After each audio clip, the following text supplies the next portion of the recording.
Toronto trying to take the lead before the half. 5-meter line. Ferguson. Toronto knocking on the door here. Kolby Francis wants it. Francis digs in and is in!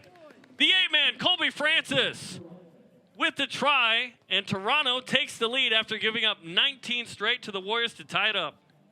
Yeah, that try is very similar to Jackson Kaka's there from the Utah Warriors. Just a great big pick and go, great body position, getting down, reaching out, scoring 5 points at a crucial moment. Hello, everyone, and welcome to another episode of the Rouge Rugby Podcast. My name is Dan Murphy, and with me always is the incredible duo of Derek Brissett and Stu Hardy. Now, gentlemen, I'm going to let you two fight over who's Batman, who's Robin, because we have a very important guest today. With us today, we have the man who's fifth on the the Toronto Arrows try list. From Brantford Harlequins in the Brantford, Ontario, Mr. Kolby Francis. Kolby, how are you? How are you doing? And are you excited for tonight? Hey, how's it going, boys? Thanks for having me. Yeah, I'm really excited for tonight, actually. I've been following you guys on Twitter, seeing you guys going back and forth with Cole Keith on the East versus West games, and I'm honestly privileged to be here right now. Happy to talk to you guys.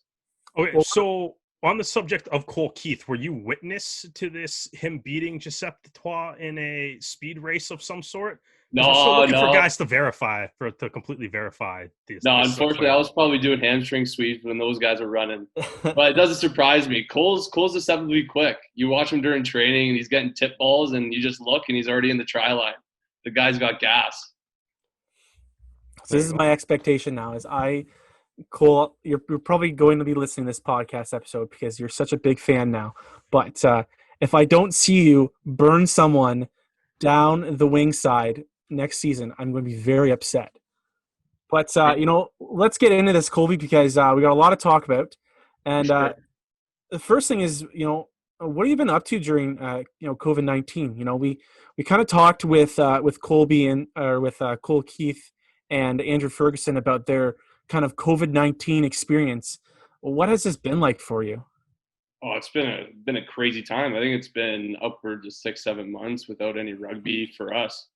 So I just use this time really just to train at a local gym here in town called the Athlete Farm. Luke Van Moykirk runs like a athlete-specific gym.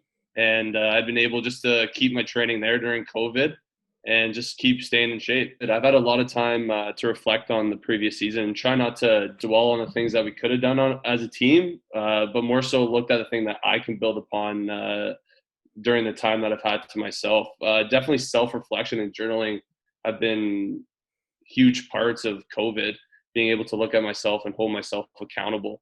I had a lot of time just to figure stuff out just by myself. Self-reflection and journaling in both rugby and like my career afterwards in firefighting. Through this, I was able to set up just tangible goals just to keep me honest, not only in rugby, but also to become a better human outside the pitch. These kind of tips and tricks just gave me mental clarity about the things that I subconsciously think about and that they must mean a lot to me. Like, what have you been able to do some firefighting training throughout the off season then? Unfortunately, no. Haven't been able to go to the facility, so it's basically just online schooling right now. And then hopefully soon I'll be able to go to the facility and do those firefighting training activities. Yeah, and say maybe last off season, has that been something that you've been working towards? During when you're away from the Toronto Arrows or playing professional rugby. Yeah, 100%. And it goes back to my guys at the Brantford Harlequins. They always say that you can make it in rugby, but we want you to be aware of. Unfortunately, rugby does come to an end, and we want you to be well prepared for when that time comes. And just been able to pick the brains of Josh Van Horn. There's Adam Schouten. There's just a bunch of local firefighters within that group, and I've been able to lean on them just for advice and stuff. And they've been able to tell me what to do, what to look for in terms of volunteering and stuff like that. So I'm very fortunate enough to have the Brantford Harlequins community definitely with me on my rugby career. And were you also able to pick John Moonlight's brain a little bit as far as firefighting goes when he was with the Arrows last year too? Yeah, honestly, yeah. Mooner, I told him last year that I want to be a firefighter, and he's just been texting me nonstop, just keeping up. How are you, Kolby? How are things going? He's someone that last year, just being able to see him, he's been an icon in Canadian rugby, and just seeing the professionalism that he brought outside of sport, just being able to transition into that firefighting gig, and just seeing firsthand what I can do in my time during rugby to kind of emulate what John Moonlight did. I think a lot of people would agree with you. He's such an icon. Do you think that maybe you could send him a text and say, "Hey, you up for one more season of MLR?" Do you think that he would respond to you, or do you think that that phone would just immediately get turned off? To be honest, I would want him to be back, but I think he turned a new page and he loves what he's doing now with firefighting and just that total other chapter in life that he hasn't really experienced. And I keep up with him on Instagram, and it looks like he's having an awesome time. What have you been doing to like entertain yourself, like without having to go to like all these Arrows trainings and any of the day-to-day with playing professional rugby? I've actually taken up quite a few things. Got into reading, set a goal for myself to read 2 books throughout the whole year, and I've already surpassed that. I've read 3. So we're off to a good start there. I don't know the last time I finished a book front to back, so being able to read 3 is pretty big for me. And then I've been able to get into golf. Not very good, but I'm trying every day. Just can't seem to break that 100 point, but there's always next summer. Yeah, you know what? For me, reading is like, it puts me to sleep, and that's why like I've added it to my like nighttime routine. It's like I've had a couple books that I've been reading, like, and I kind of started around the same time you did during COVID. Is like, all right, I'm gonna chalk off like 35 or 40 minutes of reading before bed, and I find that like not having to look at a phone or TV or something like that, it really has been helping. So it's cool to hear other people kind of say that. I've been trying to get back into reading. Yeah, it's crazy that you say that. So you've just been setting that time, creating those habits, and that's the kind of books I've been reading, just like developing better habits as a like human and as a athlete. So I've been able to read books about just becoming more focused on creating goal-oriented habits. So being able to check off the list, and it's been working wonders for me. I just find a sense of accomplishment being able to check those boxes after you've done it. Man, I've been reading super nerdy shit, so to hear you talk about how you're getting motivated and how you're bettering yourself, and I'm like, I just read a book about a guy who went to like a wizard university. That's not Harry Potter, so good for you, man. Hey, we all got different things we're into. So I want to ask a question, moving away from the current and going into the past. So a lot of the Arrows players have different routes of how they got into rugby. How did you get started in rugby, Kolby? I unfortunately didn't start playing rugby until high school. Majority of sports growing up was either hockey or lacrosse. And then I think it was grade 9, all my friends growing up, like playing hockey, were all like, oh, what's this rugby? And then we started turning out to training. We all loved it. And then unfortunately I was still involved in hockey. And then I think it was my grade 10 year. I was running my EQAO testing inside the school cafeteria, and the rugby coach came up to me and was like, "Oh, hey, I didn't see you on the list to get drafted." I'm like, "Oh yeah, unfortunately I didn't." And he goes, "Yeah, I don't think that sport's going to work out. You might as well come join us full time on the rugby pitch." And in front of all my friends and everything, I was just like, "Oh, I guess I'm playing rugby now." So you didn't leave me with a yes or no. It was basically an ultimatum saying, I expect you at training. That's been the driving force ever since. I'm just kind of picturing your coach like watching the OHL draft, like hoping your name doesn't come up now, just so you can play rugby. Honestly, it would surprise me if he did that. To be honest, the guy loves rugby. No, so this is an interesting kind of point that we're going here about how rugby really wasn't something that was kind of a predominant sport for you. Now, I think this kind of answers this question, but was rugby an accessible sport, in your hometown growing up for you? You know, Oh yeah, for sure. The George Jones local club here, the Brantford Harlequins, it's on Powerline Road, and it's like easy, accessible, like 5-10 minutes if you're in the city. So it's a nice little paradise. You get to drive out into the country, and you're just you drive into the gates, and it's just like an oasis. There's just nothing there but rugby fields, and it's honestly, it's surreal when you walk in there. It seems like everything in your life that's happening seems to go away, and then once you're there, you're just present and with the boys. Like, there's nothing more that you could ask for.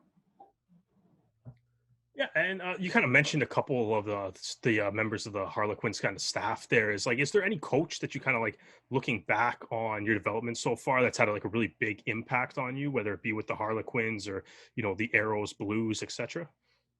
Yeah, they're honestly throughout my rugby career. So it started in university, and every coach that has come into my life left a positive impact.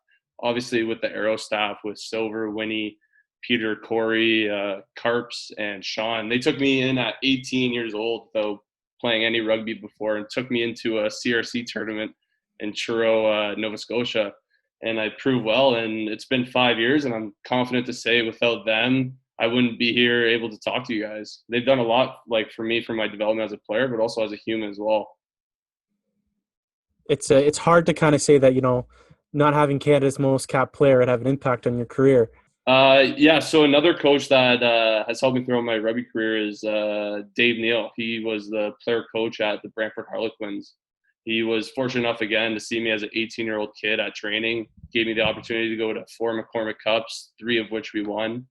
And like, he's always held me to like a higher standard within the club, always being pushed not only like on the pitch but off the pitch as well, making sure I was keeping up with school because I was in university at the time, and also having talks about like what I want to do in life, career aspects, and things like that rugby just brings to the table, relationships that last a lifetime. And then at my tenure at Guelph, Phil Murphy, I'm fortunate enough to have him in my back pocket. He's a great man and a great coach. He wears his like heart on his sleeve, and he's upfront with me about everything. And it's just nice to have that guy in your corner. I've been able to lean on him for advice for a couple of years now, and he always makes time just to make sure that I'm doing well and just keeping up about life. And I'm forever grateful that we actually crossed paths. Obviously you still have a relationship with some of these coaches? Are they guys that you like lean on during like the MLR season? Like, do you like ask them for advice and critiques on your game, or to help you improve as well? Or do you just mostly kind of focus on what the Arrow staff has to say at that point? Yeah, all advice is good advice. You know what I mean? Like, having advice from like people that aren't in your everyday environment, telling you like, hey, I noticed this in your game. Like, what do you think about this? What should you change? And it's all about, because I'm fairly new to rugby, so anyone that has advice, I'm open ears to hear, and it's just out of respect. They took the time to talk to me, and I'll take the time to listen.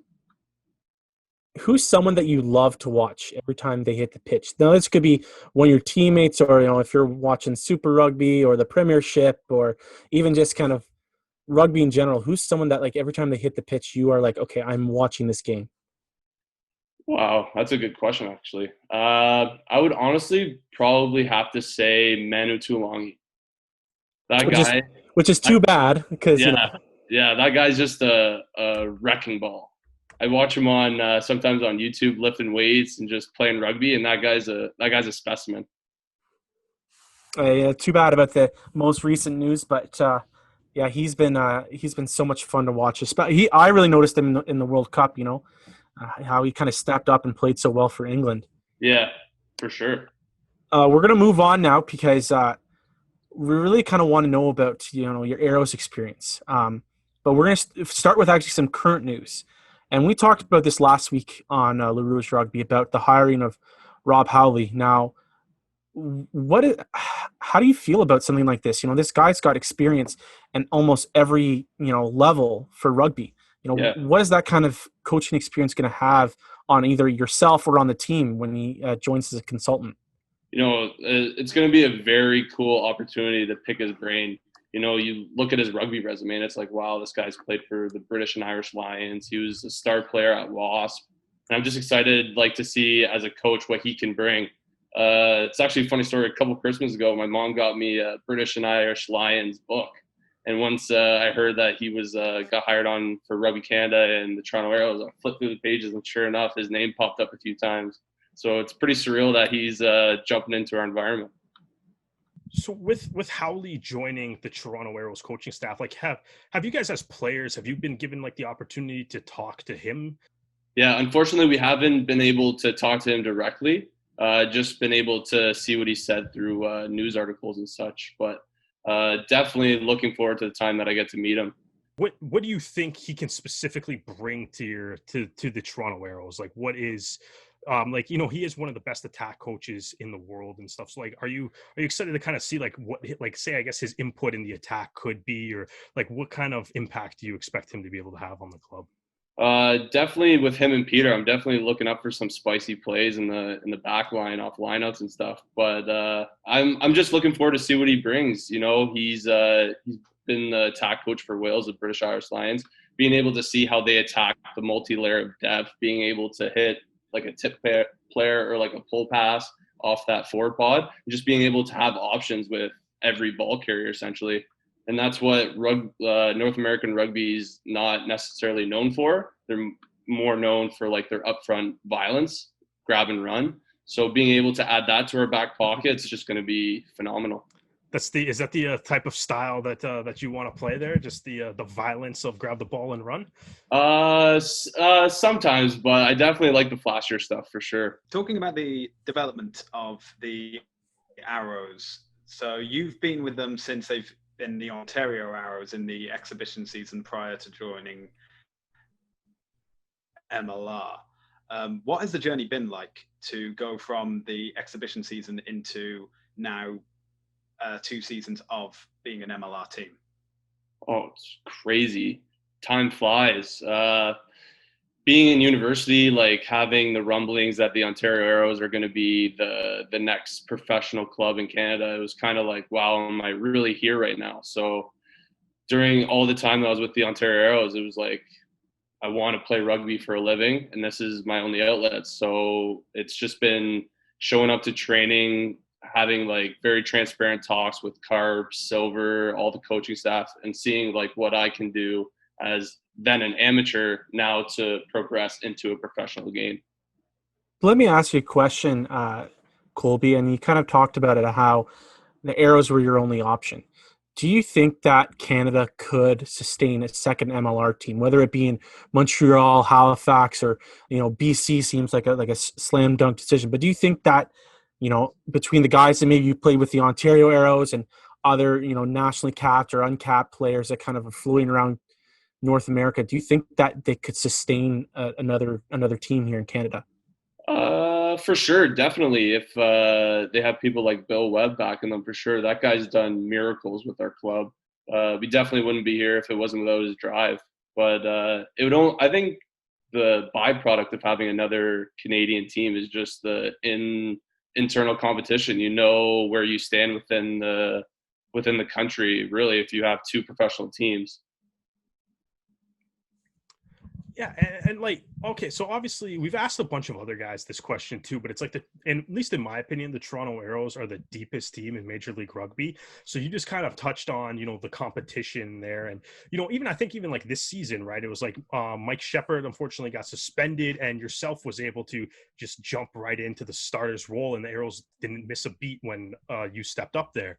Yeah. So it's like, what is that kind of like, I guess, internal competition for the starting jerseys like in practice, kind of knowing just how deep that team is, and knowing that, I guess, partly because you are the only professional team in Canada, a lot of the best Canadian players are all on the Arrows right now.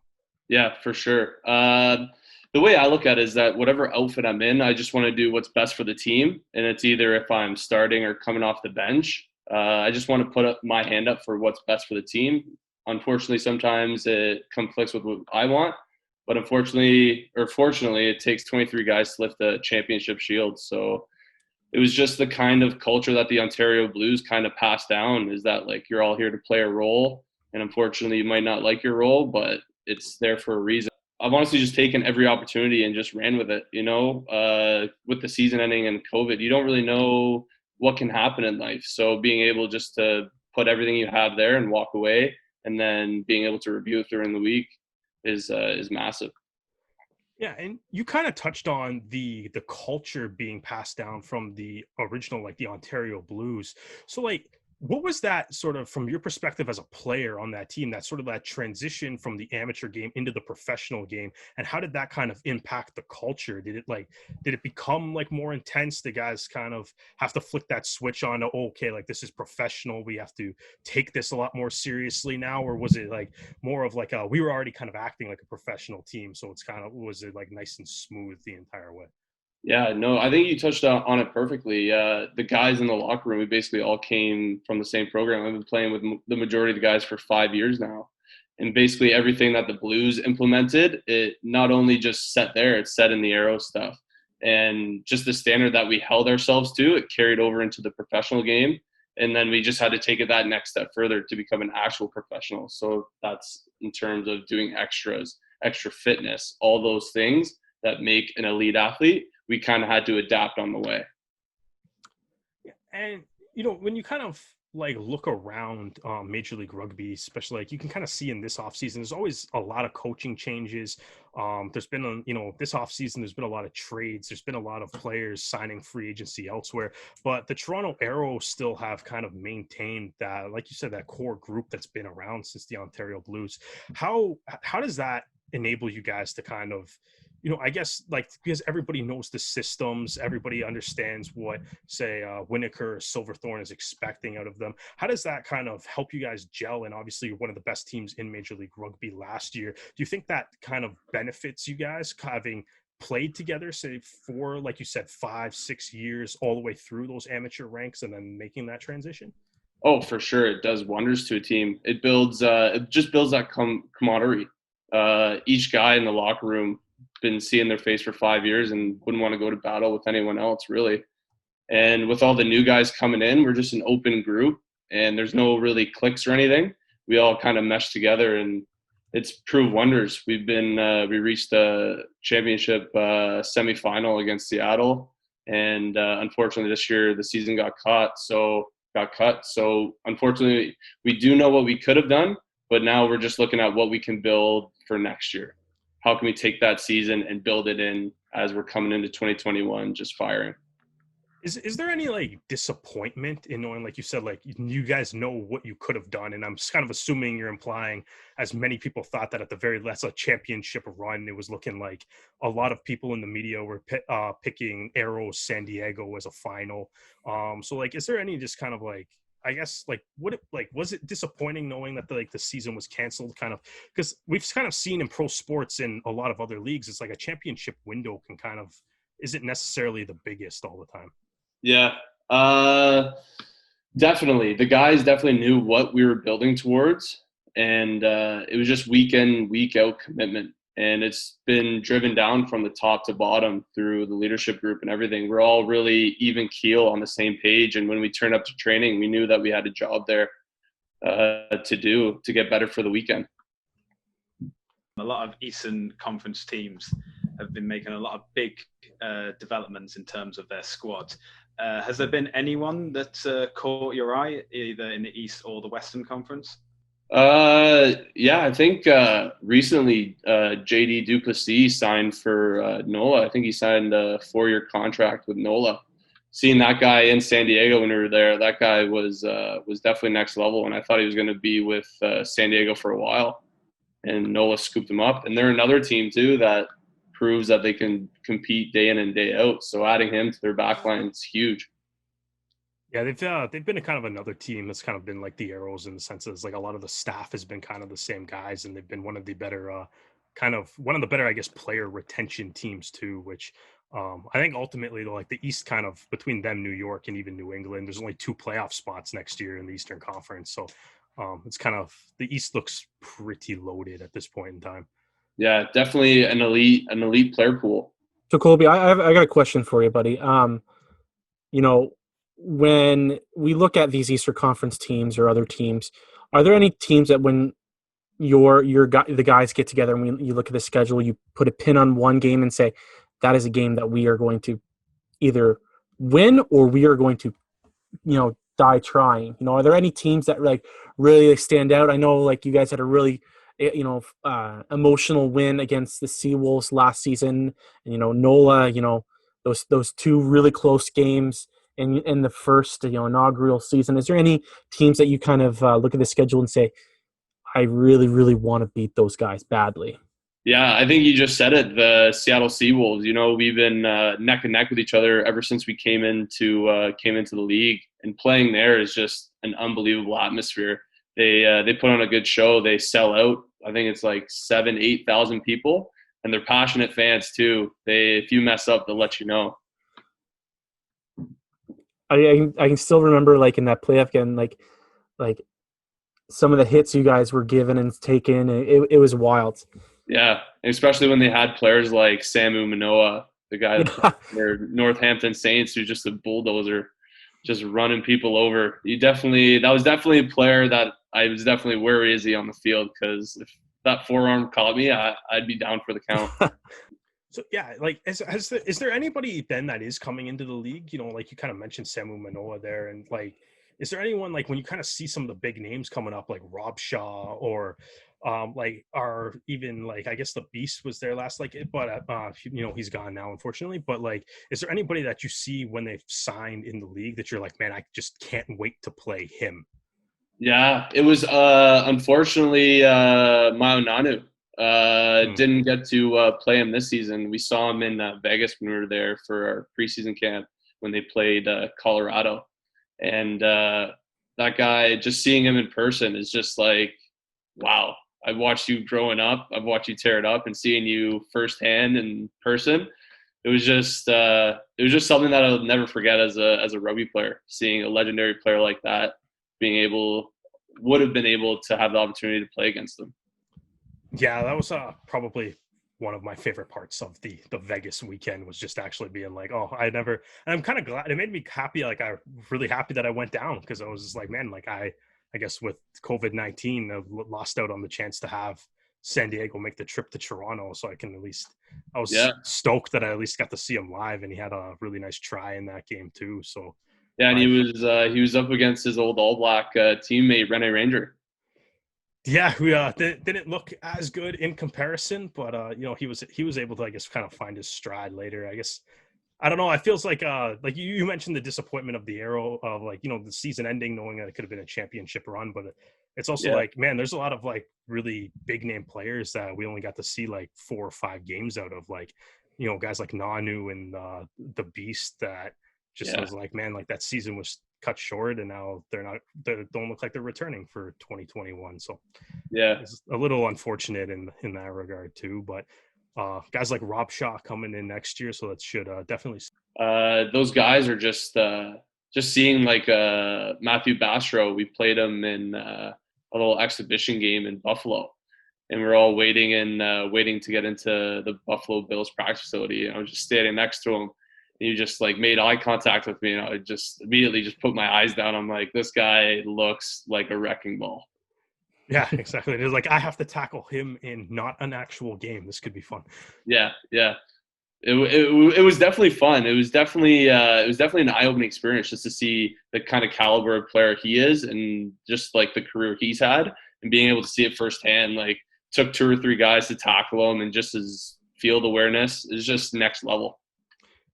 Is that something that you've noticed as well? Like, I guess the Toronto Arrows have been, they've been pretty active with signing some of the new players, right? Guys like Thomas De La Vega or Manuel Montero, Gaston Cortez, like guys that have like legit like tier 1 cap nations. And I mean, I guess Montero and Cortez haven't really arrived yet, but like, what is a guy like De La Vega with that, like, that big tier 1 country experience? Like, what does he bring to that team, especially since, yourself, you kind of go between lock and the back row, and De La Vega is a back row player. So it's like, what are you able to learn from him, and what are you able to take out of his experience there? Oh yeah, Tommy's just a world-class player, and also a world-class individual. He coming in didn't really know much English, and then once he found his footing and he was comfortable, he was able just to like smoothly just take over just everything he's learned, like from Argentina Pumas, Argentina 15. He just came in and brought that wealth of experience and wealth and knowledge and just shared it with everyone. And just seeing him like in a game, I'm a person that watches to learn. So I watch him around the field and he's making double-digit carries, double-digit tackles. He's a menace in the lineout. And it just goes to show that if you want to be a world-class player, you got to have those kind of statistics. You got to be in the game just there alone 22 times. It's just crazy. Right. So is that something that now like you're trying to do is kind of get, I guess, those, those major, statistical numbers, or like those big, points of contact, like within the game kind of up, to sort of try to match his level? Oh, for sure. Definitely. Every statistic matters, I guess, on your defense and offense. The more you can get your hands on the ball, the better the team's going to be, especially on defense. I think that we're a defense-oriented team. I think we're comfortable playing those long phases just because we know that we'll get the ball back eventually, and then we can play our brand of rugby.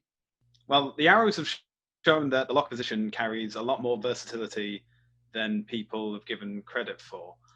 What do you want to bring to that position? I think I bring just a little bit of everything. I think I have the size, and I also, as a number 8, I'm also very mobile. And unfortunately, with the game evolving, those second rows that are just usually there for rucks and everything, they're being casted out. And I think it's just the fittest players are on the field. You're seeing locks being just absolute menaces on the field, just not going to rucks. They're taking ball. I think it was Johnny Hill scored 3 tries in the Premiership this year. Yeah. It just shows the work rate of like guys like that, Mario Toje, that can either play lock or they can play back row. And just being able to be that versatile, I think it just helps teams in general. So when you look at kind of, you're a young guy, your future for your career, do you see yourself staying in one position, either lock or 8-man, or do you want to keep that versatility for yourself going? Because there's a lot of guys that talk about like, I want to be a specialty number 8, and then they stay with that until the end of days. Do you want to be someone like that, or do you want to keep the versatility as long as you can? Yeah, I honestly, I'd rather keep the versatility, to be honest. I have full confidence in my abilities in playing both positions, but being able to be versatile at both, definitely not something that you come by often. And being able to have a back row focus and a lock focus, I think it just meshes together and it just creates something that I want to achieve. So we've got one more question kind of about the Arrows and about the Ontario kind of rugby scene is, the Canadian Rugby Championship, you took part of it with the Blues. Where do you see that tournament turning into? We kind of just had a couple weeks ago conversation with Cole Keith about an East versus West game. Is there a place for the CRC to be kind of a quasi, recruitment tournament for MLR, or just kind of evolving to something different, or do you think that it should kind of stay the way it is? I honestly think it'd probably be good for the development of players. I think having that set environment, the interprovincial competition is huge for Rugby Canada. You're able to see young guys, and if they catch interest, the Pacific Pride might be able to snatch up on some of those players. And unfortunately, personally speaking, it wouldn't be without this CRC where I am today. So being able to have that option for players coming up, being able to be in the Toronto Arrows Academy or the Pacific Pride, being able to go back to their provincial regions and being able to suit up for their province is huge for the development of a player and for Rugby Canada as a whole. I think that Canada Rugby is unique, that like guys have, and we've heard other Canadian rugby players talk about their pride in their provincial programs. It's very similar to like curling in Canada. Like most guys dream about playing for their provincial team, and then going to the Briar, or girls for the Scotties.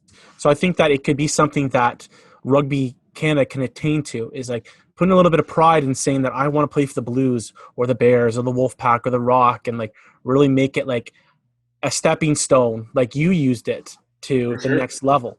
Yeah. And just seeing what other players are in those provinces. Like I remember when we were in Calgary, Unfortunately, haven't met Ben Lesage before this year, and just seeing him with Alberta, he walks in and just like, wow, that guy's played for Canada. That's like the level that I want to achieve to. So just seeing those players firsthand, it's like, wow, like I'm in the mix, so I better perform.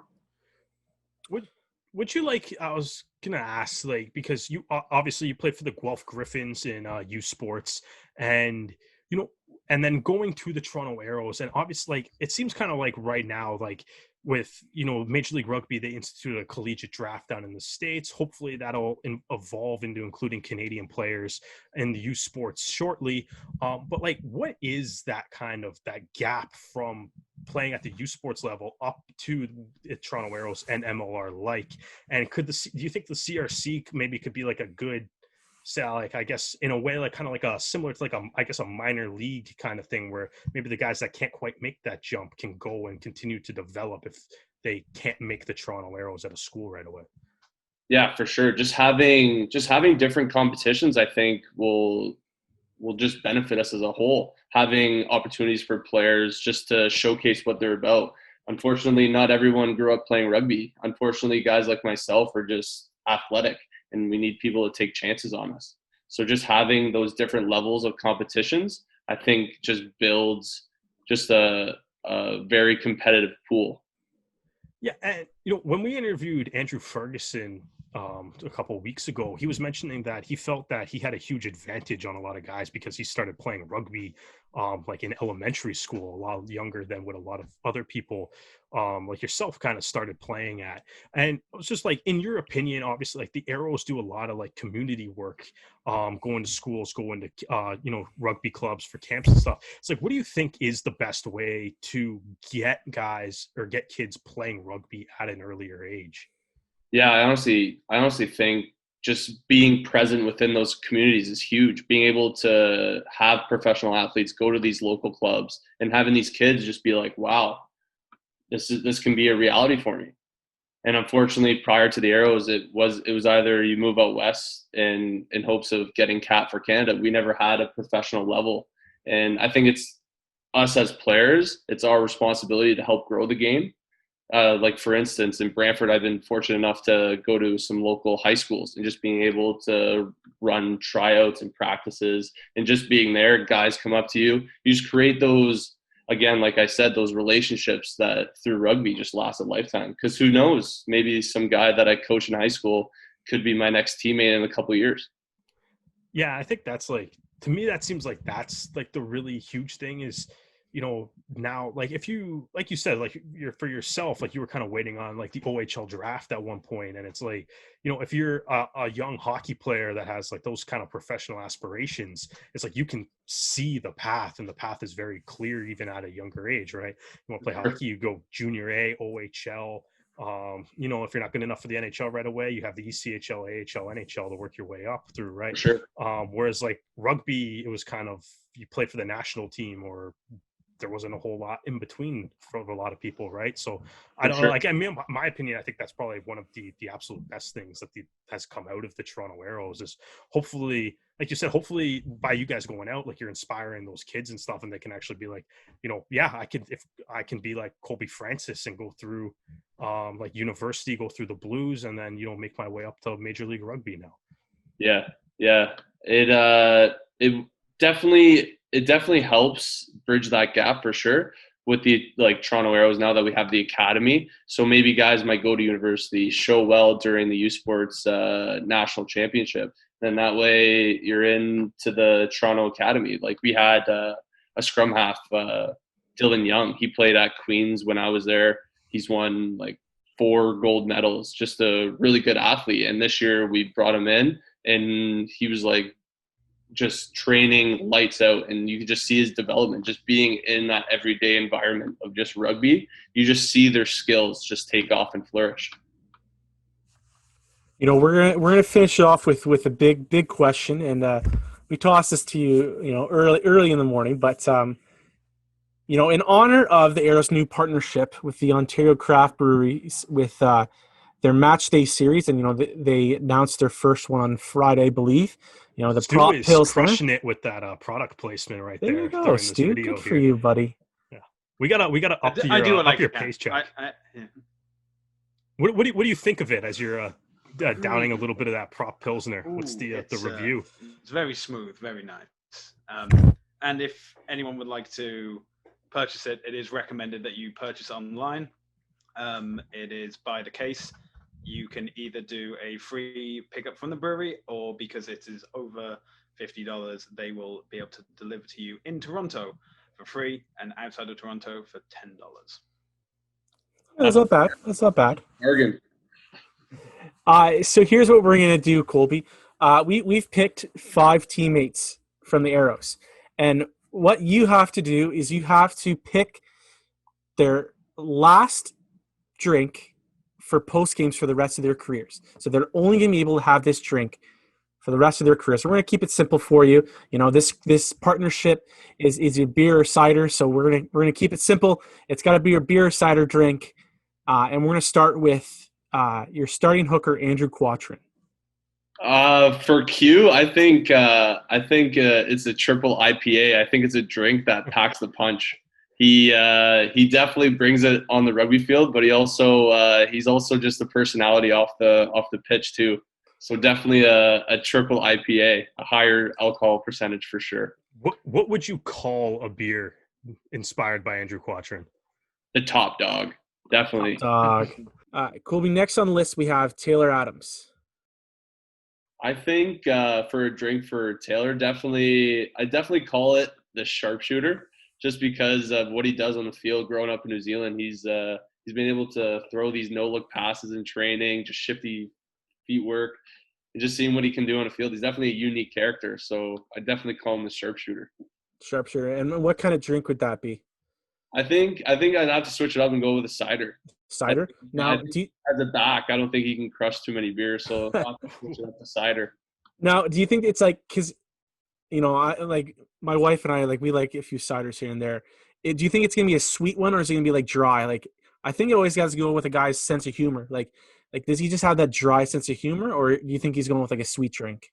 Definitely a sweet drink. I'd probably relatable to Summersby. Oh, okay. All right.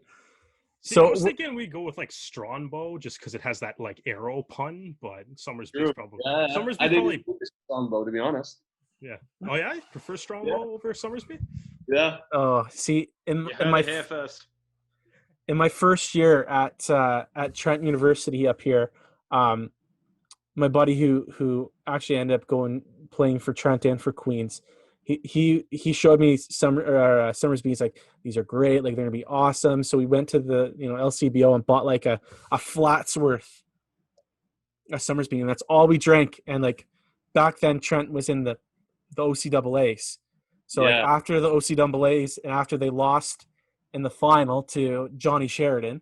Yeah, at Humber. Yeah. At Humber, we like drank so much cider, and it gave me gut rot, and I was sick for like days. So to this point, I can't drink Summersby anymore just because of Johnny Sheridan and Humber and the heartbreak.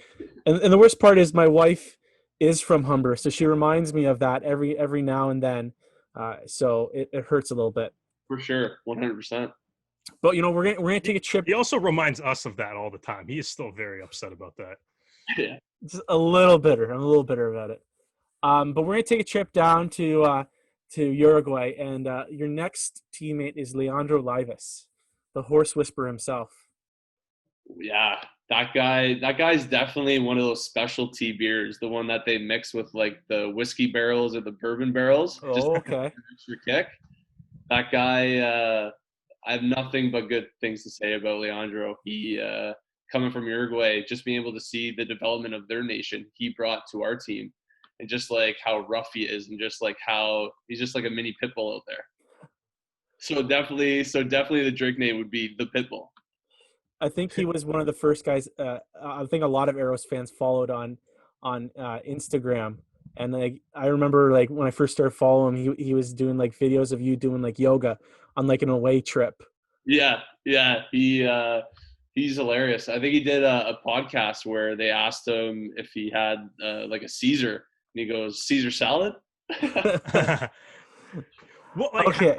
to switch that around, like, have the boys been kind of like, have you guys been getting into mate since then? Because I was like, when I met him for the first time, that was the first thing he showed me. Oh, for Was sure. Those Uruguayan Argentinians, that's all they drink. So whenever they bust it out on road trips, there's at least 12 Canadians hovered around them asking them for a sip. And actually, Tommy De La Vega gave me my own mate kit, so I've been able to take it back to Brantford, being multicultural. So as a Canadian that has no idea what this stuff is, you got to describe to me, what does it taste like? What is it, like tea? Is it like coffee? Like, what is it? It's honestly like a strong herbal tea. It's very bitter. Apparently, it's just all about the type of mate you get. So I have like Argentina mate, and apparently the Uruguayans spit whenever they hear it because it's just so harsh. So I've been able to try like the harsh stuff, and I'm looking forward to try like the Uruguayan mate. Very nice. Okay, next guy on the list is Giuseppe Dutoit. Giuseppe Dutoit. I think he's a cider guy as well. I think the backs just get shafted with the ciders.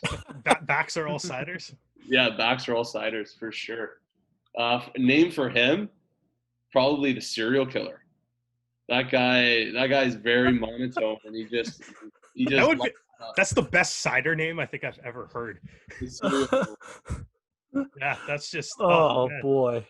Well, yeah. So sorry. What's the explanation for serial killer on Dutoit there? Oh, the guy's just like lives and breathes rugby, and he's just always focused about like whatever the task is. And at training, like if we're doing contact and you run by him on like a tip line, he's throwing a shoulder or something. He just wants to rip your head off. He's a very intense individual, and it just shows the kind of character he is. He's a passionate guy. There you go. So maybe it's a cider, but maybe like the alcohol content might be a little bit higher. It's a little bit higher than the normal cider. Yeah. Maybe like a little like blood orange. More beers than Taylor could, so we'll bump up the alcohol percentage. There you go. Okay, your vice captain from last year, Lucas Rumball.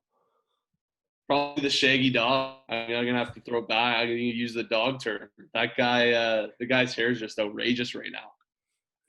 It's even more than before, which is insane. Yeah, for sure. He just looks like Tarzan out there. Well, there we go. We can name the beer Tarzan too. There's a lot of options. A lot of options. I've seen people say he looks like Aquaman. So there's Jason Momoa. Yeah. That's a good compliment, to be honest. Yeah, I know. There's worse guys that you can be told that you look like out there. 100%. Yeah. So what kind of beer would that be for Lucas? Or cider? I don't want to make a presumption. No, definitely. Luke is definitely a beer guy for sure. I'd probably have to say, yeah, definitely a beer for sure. Is he like a stout guy? Like does he drink like oatmeal beer, or do you think just kind of plain Jane kind of? Like... I think just plain Jane. I think he's just an even keel guy. I think he just drinks whatever's in front of him. Okay. All right. We got a little. That's also a forward trait, I think. Yeah. Yeah, definitely. Can't be too picky. Yeah. All right, and we got a little bonus one, and we thought, you complimented him so well when we talked about, adding another MLR team. So, what would you name a drink, and what would it be for Bill Webb? Whoa. Bill, I think I just call it the CEO, the boss man, the boss man beer. Boss man beer. Just a photo of his face on the front. Just the boss man, the CEO. And to cap it all off, we do have to ask, you're making the Kolby Francis beer. What is that going to be called? Probably the Killboy brand. I think I'll have to rep that. So just KB on the front. So yeah, definitely the Killboy. The Killboy beer. Is there any brewery out there that you would like to be making that? There's one in Brantford actually called Steel Wheel. That'd be a cool partnership for sure. Well, then you get the Brantford connection and stuff. Sell it at the Harlequins clubhouse. They actually have a partnership with the Brantford Harlequins. So awesome! Games will sometimes make our way over there, and they're awesome over there. There you go. So the Kolby Francis beer has to be coming. Then is basically what I'm learning from this. Yeah. Fingers crossed. 2021. Yeah. Brock, if you're listening to this, you helped make this connection going with the Arrows. Make this work for Kolby. We would really appreciate it. Yeah, please. Well, Kolby, we really appreciate taking the time to join us on the podcast, and answering all our weird questions. So we really appreciate it, man. Yeah, no worries. Thanks for having me, guys. This was definitely a wonderful experience, and I hope to be on hopefully soon. Awesome. Well, gentlemen, we just finished up a really, really nice interview with Kolby Francis of the Toronto Arrows. Just a salt of the earth guy, and was pretty upfront with us with all our questions. So that was a nice little way to kind of continue on in our interview journey. Yeah, it's also nice learning that backs aren't qualified to drink beers. They have to go with ciders. Yes, obviously the prop pilsner was the first addition to this match day series. So I guess all the back, if Kolby Francis has his way, it sounds like all the back themed ones are going to be ciders. So we'll see if that actually pans out. There you go, Stu. Also, you've had we kind of showed it. You're modeling it up for us. If you could compare the prop pilsner to like a more regular beer, what would you compare it to? I'm trying to psych myself up for buying a case, so I want you to pitch it to me. Well, that's that. I'm mainly a like amber ale IPA kind of guy, high percentage kind of thing. This one is 4.7%, which isn't high if you're from Ontario, but if you're from the UK, it's pretty strong. It's a very smooth beer, I find. So, easy to have with meals or in conversation.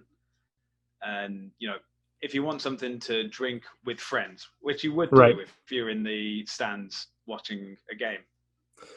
So I hope that it'd be really cool if the Arrows were able to continue the partnership and at their home games had some of these beers available. Maybe take stock of okay, these were the most popular ones, and then at the home games had them available. That'd be such a cool just small little thing that they could do to really make them stand out in MLR. You know what I want? I want that kit that's on the can. Oh, that. And then Bill Webb's just sending the people winky emojis, ooh. It's Bill, don't play with our emotions, man. I'll be honest. The way the logo looks, so you can see there's the stitching here. Yeah, doesn't come across to me as a modern jersey. No, but I would love this as a classic style long sleeve cotton jersey. That winter is upon us. Sooner or later, having that collared long sleeve cotton rugby shirt to keep you warm would be a great for a Black Friday sale in time for Christmas. If a certain person in the marketing department or works for the rugby shop or works for Kono or Paladin wants to take note of this, if they want profits, I would go for that. I was going to say, man, we got to go with Barbarian. Get the classic Barbarian. Oh, got to go classic, yeah. Yeah, the classic Barbarians and stuff, man. My high school team, I guess I would have been, 2007, 2010 or whatever. We played in those, the long sleeve Barbarian ones. And it's when it got to, May, those, they felt hot. But it was that when it was March and there was still the risk of snow, they were the most ideal jersey. More Arrows home games, man. We can call MLR, put them on the schedule because everyone can be decked out in these Barbarian kits, man. It'll be great. That's it. One chilly evening in Toronto, and there we are, all in our hooped classic Barbarian jerseys. Yeah, Barbarian rugby kits are the best, man. They're so fun. So can't go wrong. We're gonna have a little bit of fun, guys. No, we never have fun on this. Never have fun on this show. No, fun is not. We're gonna do I'm gonna quiz you guys on a couple things, and all these questions will be about Rugby Canada. So the first question. We're either gonna look really good or really bad with this. I know. I've picked some hard questions, so I think you guys are gonna really bad. It is. So in 2005. Mm-hmm. Canada played the U.S. in what stands as the largest attended game between Canada and the U.S. in Canada. Where was the game played? They had 15,000 fans at the game. Where was it played? You can give me just a city. Now, with a number that high, I would like to say Vancouver, but you also said that this is a hard question. So I don't think it's either Vancouver or Toronto. I have it's I think it's where one of the CFL teams play. And I don't know enough about the CFL. This is where we're starting to get Name the into city it's Stu's in. Canadian geography knowledge, and this is where I'm happy. Hey, someone on Twitter called Young and Dundas Square downtown Canada, so my geography can't be that bad. I want to say it is one that I'm pretty sure it's one of the CFL grounds, but again, I'm going to say probably in Alberta. So Regina, Alberta. Oh man, that is Regina both failure in the pronunciation and where that city actually is. All our Saskatchewan listeners have, just thrown their phones or their devices at the screen for you saying that. So, yeah, but you know Regina what? We need to be is in careful, Alberta. Derek. We need to be careful because he's going to pull out a map of Wales. And he's going to make us pronounce like a bunch of Welsh cities, and I will both just fold under the pressure. Yeah. What about you? What about you, Derek? Where do you think the game was played? I'm gonna Edmonton. Derek is correct. At the Commonwealth Stadium in Edmonton. That is the highest attended game between the U.S. and Canada in Canada. 1-0. And that's in Alberta. Edmonton is in is Alberta. in Alberta. Yeah. So you were almost there. Apart from the one thing, which is the city, which is the exact thing you asked for. Yeah. About everything else was right, apart from the answer. Damn it. No, I was like, when you were talking about Alberta, I'm like, you're on the right track, and then you said a city that's not in Alberta, and I was like, oh well. Well, I mean, we got to do a better job teaching Stu the Canadian geography. Yeah. You're a teacher, All Dan. right. This is your responsibility now. No. I say no. Okay, so obviously because of geographical issues, the United States has the most games against Canada. Who is second on the list? Like a proper test match? Proper test match. Yeah. Well, no, because on this list they have like the England 15 and the Maori All Blacks. So it's a team that Canada have played as a full international, or like even as a Canada 15. Is that what you're saying? Are we talking full international test matches here? Below is a table of representative rugby matches played by Canada National 15. So this is Canada's full-blooded 15 team. Okay. Stu takes a long time to guess these. So Derek, you go first. While he's thinking about this. My geography isn't great, so I need to think of locations. I want to go with.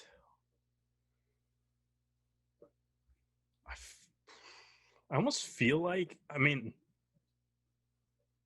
kind of thinking like maybe the ARC has, like, I want to say an ARC team, like Uruguay, but I'm also kind of thinking that maybe that hasn't been around long enough, and go Europe. But, yeah, you know what? I'm going to go, I feel like I'm going to be off on it, but I'm going to go Uruguay. Stu? Well, that's probably way wrong, though. Uruguay was going to be my answer as well. Oh, now I know it's way wrong. Oh, shut up. But I also know that before the ARC, there's been like a Pacific competition with some of the, like Fiji and Samoa and Tonga, Kind of Japan was mixed in there. Pacific Nations Cup. Yep. Yeah. So, and I recently saw the Squidge Rugby video about Japan preparing for the 2015 World Cup, and Eddie Jones trying to get them to play more games to raise their total cap level. So I'm going to take a shot in the dark. I'm going to say Japan. Yeah. So we're both wrong, right? No, Stu is correct. Oh, no way, really? They've played Japan 25 times. Argentina is third. They played Argentina 3 times, and then they played Wales and Fiji 12 times. Oh. All right, so I'm way off with the Uruguay assessment, but okay. Stu, well done, Stu. Last question before we get into some of the MLR news that's kind of been happening the last couple of times. So according to this list, Canada has 1, 2, 3, 4, 5, 6, 7, 8, 9, 10 wins against Tier 1 nations. 2 of those were against the Scotland 15 and England 15. So, count that as is. Who was the last Tier 1 nation that Canada beat?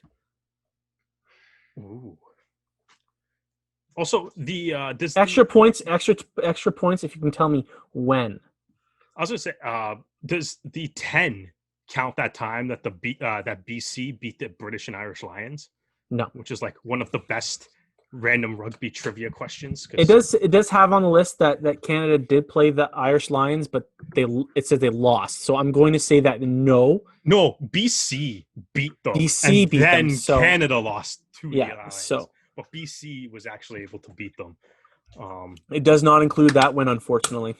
So but this is the most recent win. Okay, so when we're talking about Tier 1 nations, does that include Japan? Because I think after the 2019 World Cup, they're now regarded. It does not include Japan. We're talking, Tier 1 when they actually played the game. Right? They also haven't. I think it would also be.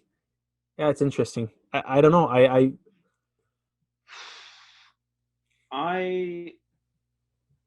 I'm going to say I don't know if this is bad of me just because I'm Welsh and I'm naturally pessimistic, or if this is a question designed to go after me. But I think the last Tier 1 team they beat was Wales.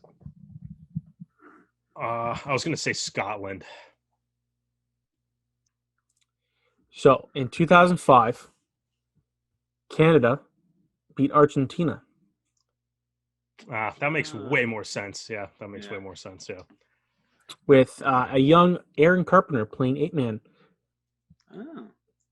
That is and Keith Kachuk is the only other name I recognize on this lineup.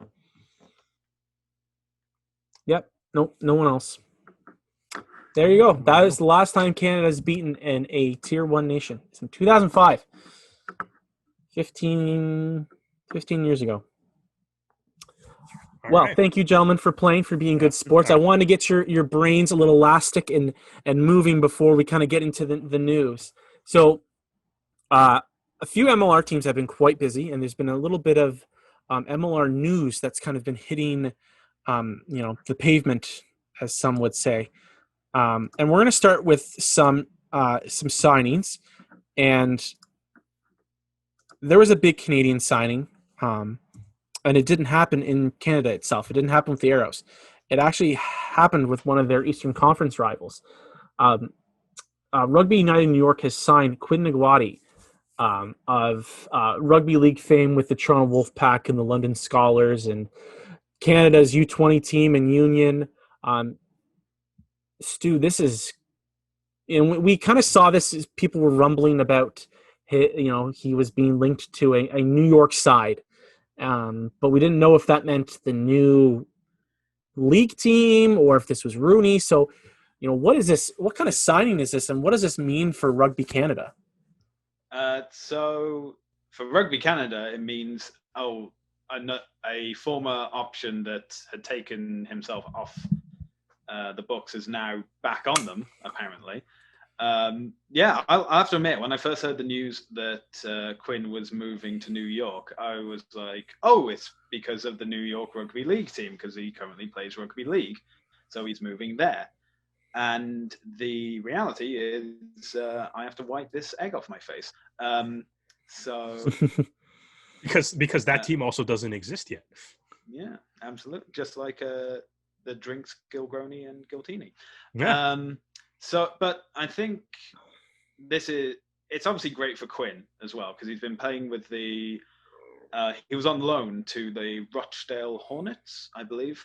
And when the Rugby League Championship stopped due to COVID, he's now just been without a team. And obviously, we all know the Wolfpack issues in Super Rugby. So, yeah, it's great not only that he's playing again, but from a selfish point of view, it's great that he's back in North America in rugby union, ready then for Rugby Canada to keep an eye on him and see how he does. Yeah, I think seeing Nawadi back playing union is obviously great for Rugby Canada. The Toronto Wolfpack's financial issues, especially, that kind of got accelerated because of COVID. And now, as of our recording this, they're still awaiting their fate to whether or not they'll be back in Super League. And as a result, obviously, accompanied with the fact that players didn't get paid for a really long time. Obviously, understandably, a lot of guys have been looking for employment elsewhere. A lot of their big names have left already. So, I mean, even if they do come back, they're probably going to be a little bit of a shell of their former selves anyways. But to see Nawadi kind of return to union, awesome. I think, we got a World Cup coming up in 2023. And, I think we've talked about this, at least in my opinion, on this podcast a lot, is that, it's like Canada beat Tonga 2011 and just has been falling steadily down the world rankings since then. And I think it's time to kind of turn the page. Like, we got to start developing the next generation. And that's I think that's part of the thing. And I think that's why, when we were talking about that North-South game, it's like that's why there are people that want it to be capped at nobody over 30 or nobody over 30 by the time the next World Cup rolls around or something like that, because you need that new generation, and guys like Nawadi are going to be a massive part of that. And I think with signing with Rooney, I think he's got a good opportunity to play quite regularly. Obviously, they have Troy Lockyer and Will Leonard as they're, looking to be like their starting centers going into next year. And it's, so that might be tough for him to kind of, get a spot in over those guys, but he should be able to come off the bench and, get in playing time when they aren't, those Lockyer and Leonard aren't called upon. And, to have more young players like that playing professionally in Major League Rugby is awesome. And, I think it's also great to see, the kind of the growing influx of younger Canadians heading to the American MLR teams as well. Because ultimately at the end of the day, you want to be playing professional rugby. And I think if you kind of look at it, the Toronto Arrows are they're locked in at center. They have Detroit, Lesage, Richardson, and Jones, right? So it's if you add, another center to that mix, then they you end up with almost the depth would be unreal, but it may be too many cooks in the kitchen at the same time, right? So I think it's great to see that a guy like Nawadi is maybe center on the Arrows is pretty much spoken for. But there's a team south of the border that could use my services, so I'll go take that opportunity and get it. So I'm looking forward to see what he does. Obviously, he's got the size and the skill that should definitely allow him to excel on this level.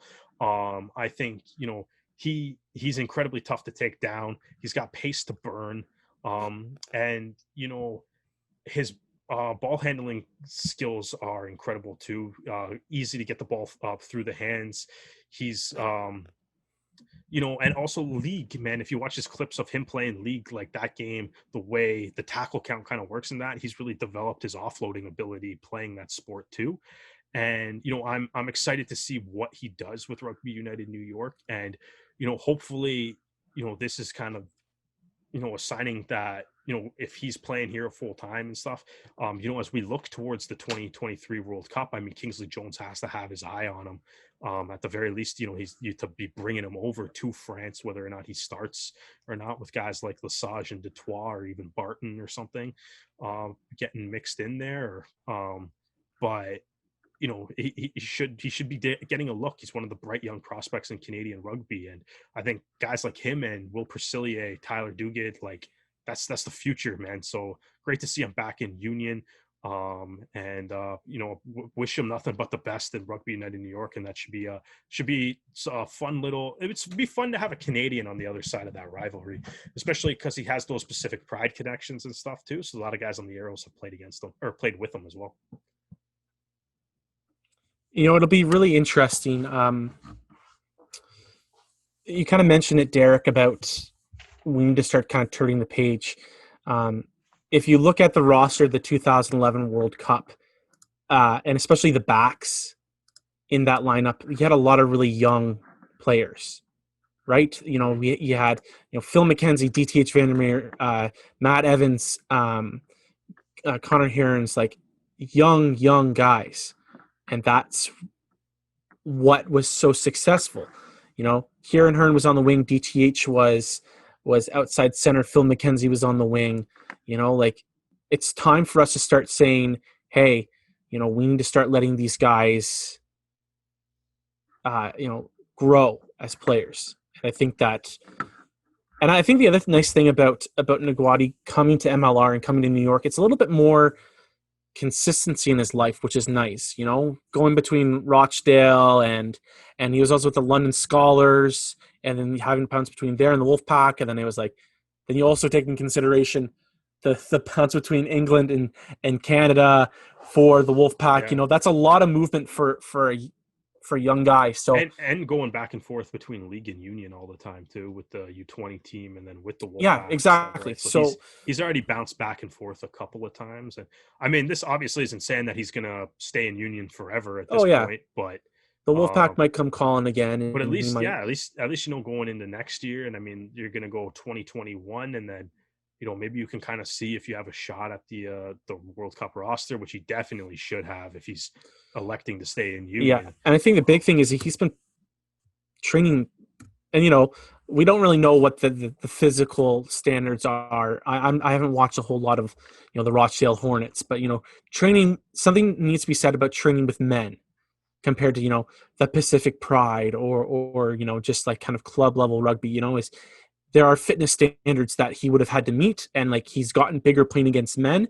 Like you can see that if you look at him, how he looked in the U20 tournament compared to when he first played for the Wolfpack, like he has bulked up considerably. So it's exciting to see him, and we're excited to see him, unfortunately, play against the Arrows. Yeah. And like you said too, like it's league, but he's been pro for a couple of years now too, right? So he's already got that kind He's been part of those environments. Pro mindset.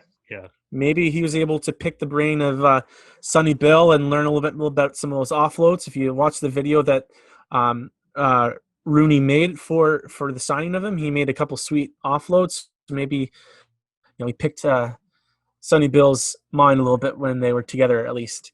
Now, Kolby mentioned this player, and it's quite the interesting transaction. So, Derek, I want you to kind of get into it. But JP Duplessis, a former member of the San Diego Legion, has now joined NOLA Gold. It's an interesting kind of how they got him, but it's a really interesting deal in the fact that he got a 4-year contract.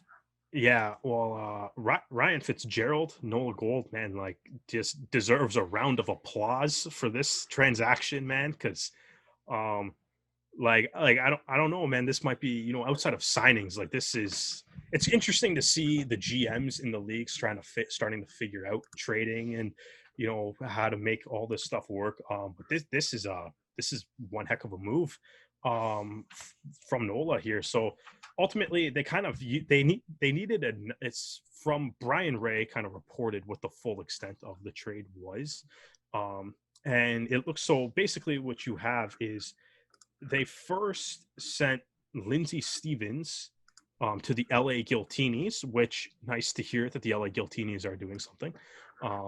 It's nice. It's nice to hear that they are active. Are they again. alive? Let's check their pulse. Yeah, exactly. So they sent Lindsey Stevens to NOLA for cap space, and Stephen McLeish, who they took with the 22nd overall pick in the draft this year, and he's a hooker. Stevens is also a hooker, so there's a little bit of a hooker for hooker swap there. And then they flipped the cap space that they got in the trade for Stevens and sent that to San Diego for JP Duplessis straight up.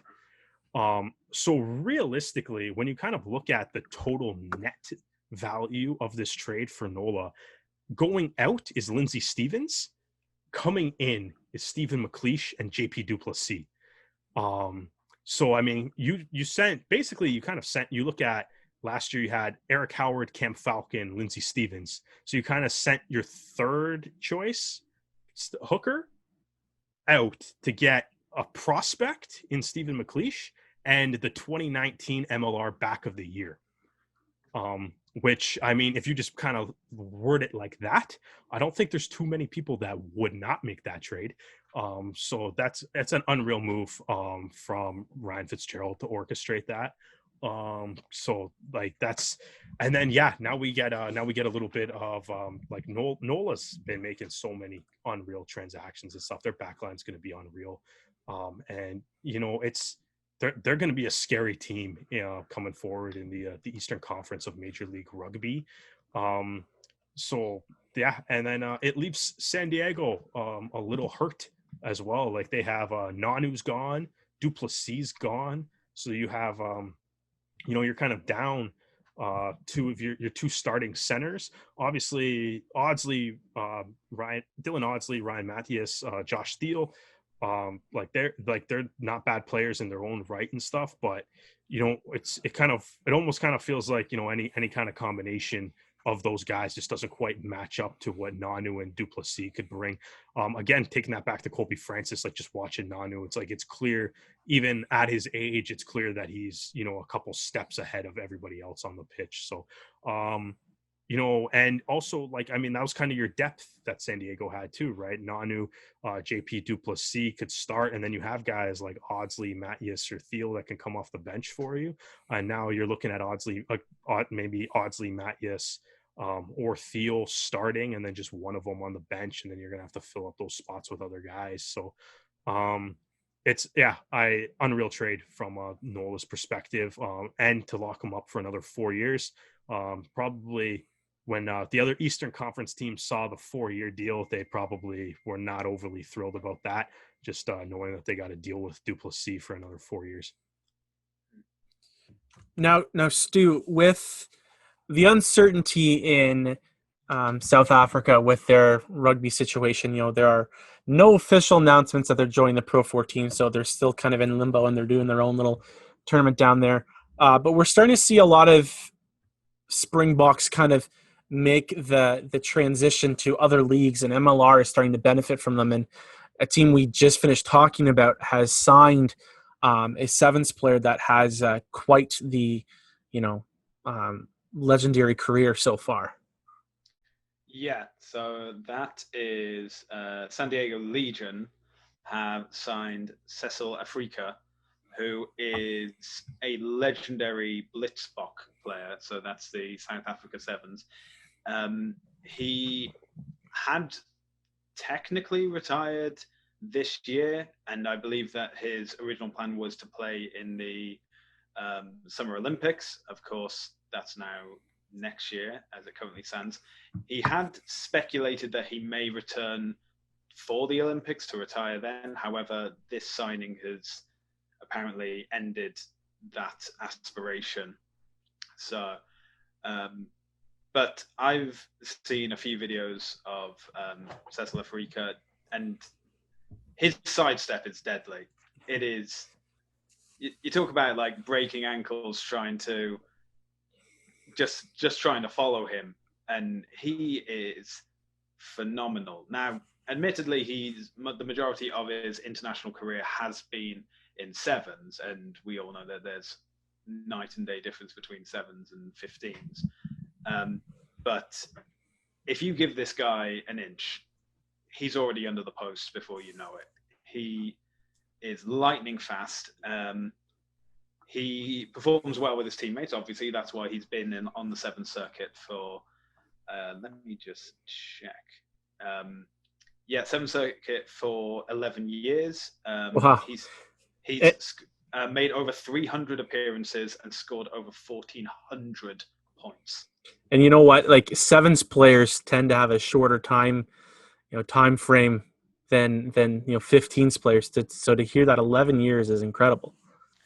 Yeah, he's also he won the bronze medal at the 2016 Rio Olympics as well. In 15s, he's plays fullback. Just going through my notes. I think he played for the Cheetahs at fullback in 2017 for a couple of seasons. Going back to your Pro 14 point, and understandably, this would be a great addition to any team. He is 32 at the moment, so this is looking towards the end of his career. I know when I saw videos of him, I thought that, oh, okay, he's like going to be 6 foot, 125 kilos, going to be massive. I've just gone through the details. He's shorter than me, and 65 kg, which obviously he may bulk up for 15s. You got to pack that muscle to be able to hit a solid tackle, which isn't as necessary in 7s. But you don't have 1,400 points though. Touche.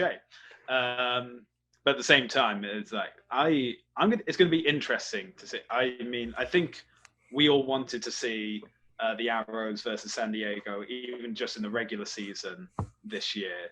So, but I want to see what he can do in 15s. I want to see if he's going to be in the starting 15 or if he's going to be an impact sub that fresh feet on the ground to zip past the tired bodies and bring the scoreline back in the Legion's favor. And you know what? It's interesting that they haven't been afraid to kind of play some older players. I mean, Joe Peterson has been one of their most consistent players, and he's near the end of his career, and they've kind of talked about that Luke Burton, will be moving on from San Diego. So maybe this moves Peterson back into the 10 jersey, and Cecil can play that 15. They also announced that they're signing another all former Springbok, Bjorn Besson. So, they've got options that still make them absolutely terrifying, including some of their pieces that they still have. So it's also bringing in Besson and Africa, like they're both over 30 too, right? Like they're bringing in those older guys and stuff. So, it'd be interesting to kind of see what that trade-off is. Obviously, their skill level and the level that they played at playing Super Rugby, Springbok, Splitsbox, all that is a lot higher than what MLR is at. But it is interesting to kind of see what they will bring. I think as Stu kind of touched on too, I think one of the most interesting things to me is going to be seeing Africa, what he brings to the table, as far as a 15th of transition from 7s to 15s. It's when you really kind of break it down, it's he's played 7 games of 15 since 2009. He's got 2 tries in those games, but but it's that's a lot. And it's I mean, we've seen it here in Canada, right, where it's we have guys jumping between 7s and 15s all the time, where it's they are different games, and it's you can see guys make a play that might work in 7s, but it's not going to work how in long 15s, did it take right? Theo Sauter to get comfortable with the 7s team? Once he got comfortable, he was fantastic. But it's exactly. But it's there is going to be that time. So that is kind of interesting. I still think San Diego is deep and stuff, but they're down Nanu, they're down JP Duplessis too, right? Those are going to hurt. I feel like you're trying to talk yourself into this. I mean, a counter argument to that. I mean, Matt Turner came from 7s, and it didn't seem like he missed much of a beat playing 15 for the Seawolves. No, I'm not saying you can't do it. I'm just saying it's hard. It's tougher, for sure. Especially when you've been basically playing sevens for, what did Stu say, 11 years? Yeah. So that's hard. I'll see. I think ultimately though, I think it's great. Like obviously the guy's a legend. He's here, Dan, I'll throw a little trivia question at you just because Oh boy. you threw them at us here. Where does Cecil Africa rank on the all-time scoring list for sevens? Fourth? No. Fourth? No, fourth is Fourth Dan overall. Norton. Fourth is Dan Norton. Mm. He's lower than Norton.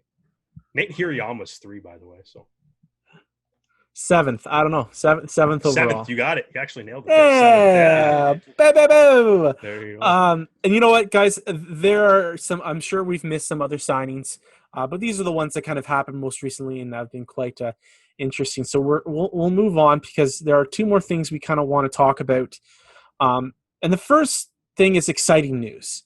The Utah Warriors, who've kind of always just kind of been in terms of, we're not going to talk about their roster releasing and stuff like that, but in terms of fan development and just kind of being run as a business, has always kind of been one of the front runners of the league. And they're doing it again by announcing that they will be building their own stadium for the Utah Warriors, which is quite exciting. Yeah. Utah announced, if anybody missed it, that they have intentions on building a 10,000 seat stadium by 2023. They don't have a location for that stadium yet, but I guess that's one of those things that they're working on. But it's just the fact that they're gonna have a stadium is awesome. Obviously, having your own stadium, has a lot of benefits, right? You can get more revenue that way, right? You can get that revenue from the concessions. You can sell the advertising space in the stadium. You can do something like sell the naming rights to the actual stadium. So there's a lot of ways that you can use a stadium to generate revenue for yourself. Obviously, the big benefits too of just being able to be like, you can put your practice facility, put your gym in the stadium. If you own it, you can control when the Warriors are on it, or but also, like they said, they're going to play host to community events, high school games, concerts, various forms of other entertainment, which if people are renting the facility or they're using it for that, then you can charge them to do that too, and that's another source of revenue for your club, which is outstanding. I do like as well, like 10,000. I think that's a good number to go That is a to good number. stadium. Yeah. Just because it's like, although Utah did kind of hit that 9,000 for that one exhibition game against the Raptors back in 2018, they hit 9,000 for that. But it's like, if you have like 10,000 seems like a good number, just because it's like there's the aspiration that you can build toward the 10,000 to get to the point of you're selling out 10,000. You can maybe sell out for a year or two, and then once you sell out for the year or two, then maybe and maybe that's in a decade or so, and then maybe you can add on to the stadium, or maybe you can look to building an even bigger one later in the future. But the other thing too that I really do kind of like about it, so they've partnered with Mortensen to actually build it. So if anybody is unfamiliar, Mortensen's one of the kind of the bigger like arena development construction companies that is in the United States. So a couple of their more recent other developments that they have, they're doing the stadium for Nashville SC and St. Louis, the 2 MLS expansion teams. They've recently built Allegiant Stadium in Las Vegas for the Raiders. They're working on Climate Pledge Arena, which is going to be home to the Seattle Kraken. And as a side note, Climate Pledge Arena is the most Seattle name for a sports facility that has ever existed. Yep. Not a bad thing, though. Be environmentally friendly. It's always good. But they also have, other ones, Target Center, Amalie Center, where the Lightning play, XL Energy Center, the Pepsi Center, Coors Field, a bunch of major stadiums across the United States, and even around the world. They also did the Mercedes-Benz Arena, which is in China. So there's they have that experience with building like elite sports stadiums, right? And top of the line ones, as we're kind of seeing with what the Raiders are playing in. Unfortunately, I don't think does Las Vegas have fans at their NFL games? Either way, it's not full. They played today, and I don't Yeah. remember. They're playing the Bills. Yeah. So Can't remember. maybe unfortunate. Yeah, I'm not watching Raiders Bills either. But Whoa! The Buffalo Bills are quite a fun team to watch. I'll have you know. No. The most fun thing about them is that they throw people through tables during their pregame. So that's the most entertaining thing about the Bills. Don't listen to him, Stu. He doesn't know what he's talking about. No. But either way, I think like having a stadium like that, man, it can be used for an additional source of revenue. It's probably a little bit of a competitive advantage as well. Just be able to have your facility, be able to control Practice when that. you want. Yeah, You don't have to work around exactly. other teams, like if like Toronto has multiple headaches dealing with Lamport. Yeah. So Yeah, exactly. So it's like that's a beneficial thing. And then, it's nice to have, even for USA Rugby, hey man, you got a stadium that you kind of control if you kind of go down the line, right? So maybe that could open up another, like maybe it's 10,000, maybe it's small, I don't really know, but it's like that could open up another like potential test venue for you to play at too, right? So 2023, like that's I would love to see the location. Hopefully they get it done. By all accounts too, I've never been there, but it sounds like Zion's Bank is one of the better stadiums in the league already. And apparently the view from Zion's Bank is the absolute best part of it. You watch a line out throw and then it's like, oh, There's nice throw. mountains, Oh my God, that's a mountain behind it. Yeah, I know. It looks really cool on TV. But I think, yeah, I mean, I'm excited. I think I think Utah fans should be excited. The whole organization there should be excited. Any of the players should also be excited, and hopefully some of those guys will get announced soon. Yeah, man, there's like they have aspirations for 2021. They were very blunt about that with Brian. Hey, you know what? If they haven't signed players because they've been working on how are we building our stadium, that's all right. I can let it slide. I can let it slide a little bit. Let it slide this time. Yeah, exactly. Next year. Hey, maybe the players are building the stadium. You can go back to Conn Smythe way back in the day. He made the Toronto Maple Leafs build Maple Leaf Gardens. So, like that's a thing. We could go with that route. I wonder, did Derek work at a like Hockey Hall of Fame or something? I feel like this is like information that like very few people need to know. I did. Hey, man, we could do hockey trivia. I mean, yeah, if you want to do hockey trivia, I will. No, yeah. I'm okay. Now, I'll answer any questions, man. Any hockey questions? It's like, I'd probably get more mad at missing a hockey trivia question than I would for the rugby ones. And I'm still pretty mad that I missed out on one of the rugby ones there. Now, Stu, are there do's and don'ts that Utah should be worried about? Compare it to, experiences that, premiership teams or teams in Europe have dealt with their own stadiums. Is there anything that you can think of on the top of your head that if, Utah is going to build their own stadium that they should avoid? I would say be ambitious, but cautious at the same time. Can you imagine if the stadium had been built ready for the 2020 season and then their first year, even if they could host games, they couldn't have fans in attendance because of social distancing. Hopefully we don't have a pandemic in 3 years, though. Yeah.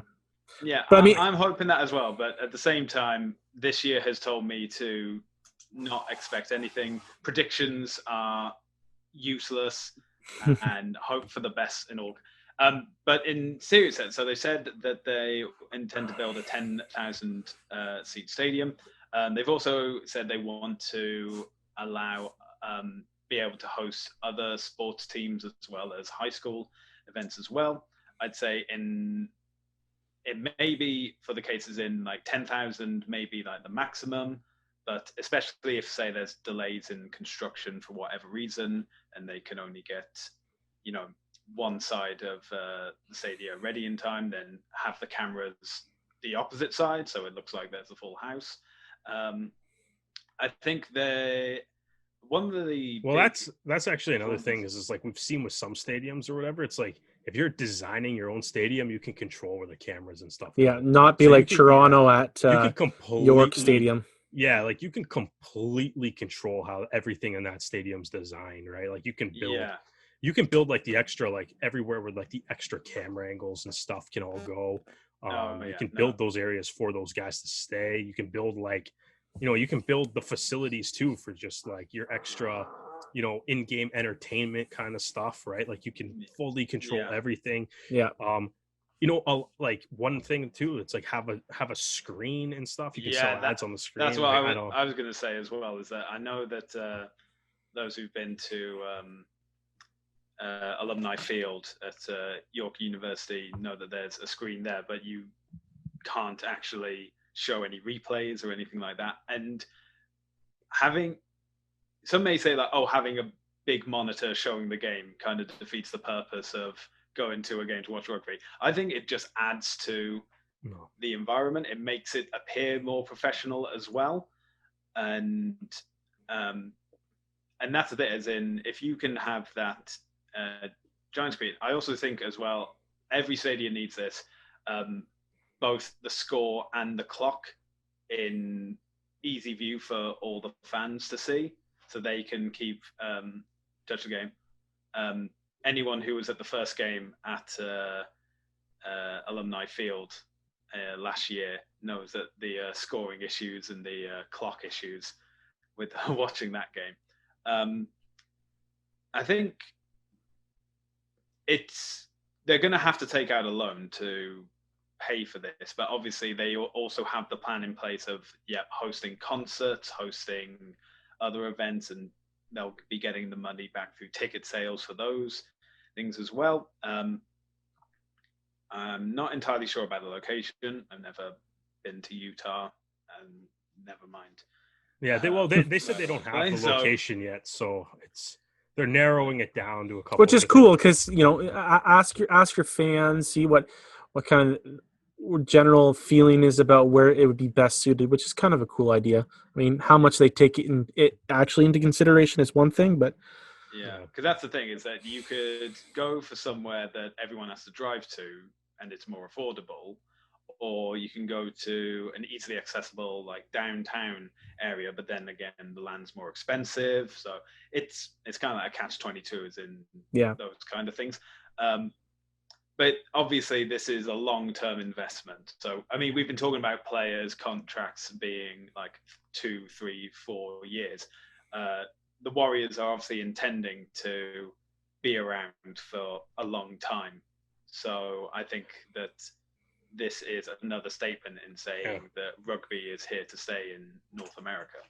Yeah, I think that's a good point, man. It's like you're not building a stadium if you're not expecting the league or anything to be around. So I think that's, even seeing Houston kind of do it, I think, the owners are making big statements of intention here. And, it's like coming out of COVID too, like it's a big sign of strength that you're like, we're going to build a stadium and stuff as well. And, not only did the league pay all their players, but it's like there's still, 2 expansion teams are coming in and teams are looking at building stadiums. So, from that perspective, looking at the league, if you're looking at like sponsorships and stuff, you got to think it's, in pretty good shape too. So we're going to go and finish off the episode from going from one team that's celebrating, a next step in their growth to another almost but not really team that has kind of just been not almost having a hissy fit, but you almost feel like you want to say that. So Kanaloa Hawaii has, once they were announced that they would not be joining the MLR, shifted gears and tried to make a splash by joining Super Rugby. It did not happen. Then New Zealand Rugby confirmed that in 2021 it'll just be Super Rugby Aotearoa again. However, they are looking at adding more teams in 2022, which might include Kanaloa Hawaii or Manoa Pacifica, which has been a huge talk about. A lot of people have been kind of pushing for a Pacific Islands team.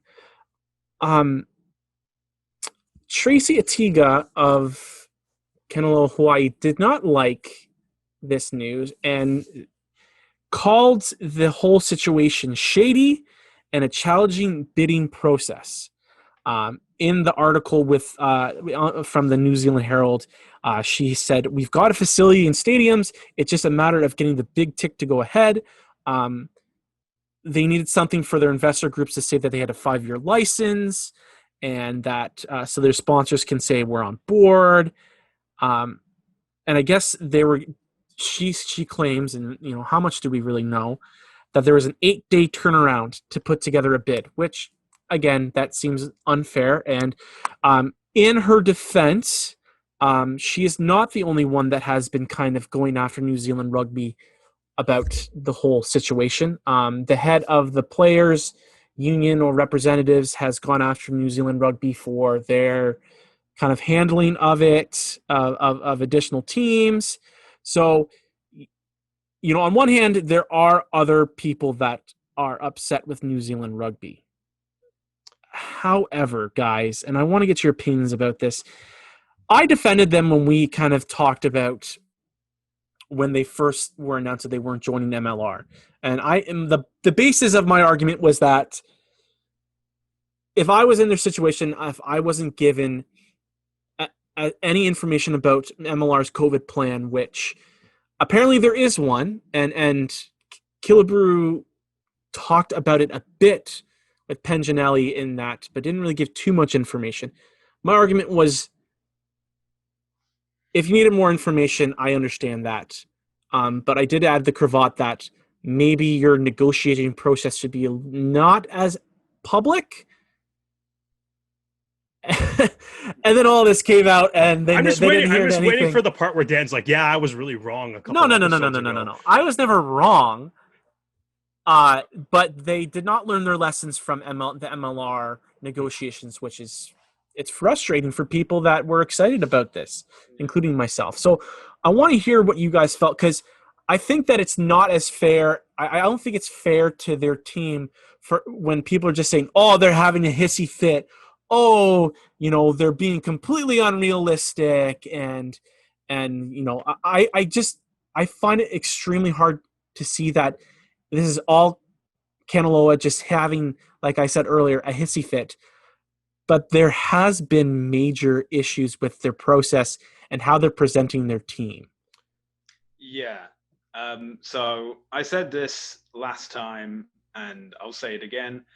Before they hire any other coaches or any players or even secure a stadium or things like that, hire a PR manager, because it's not a good look. It doesn't matter how in the right you are. Again, we don't know the entire details of it. This just doesn't look good. However, the situation with New Zealand Rugby is different to that of MLR, because MLR didn't say, "Oh, we're looking to add a Hawaiian-based team for 2021, and we're going to carry on with the bidding process." It was Kanaloa that initiated everything. New Zealand Rugby, on the other hand, has said that they were looking to add a Pacific team for 2021.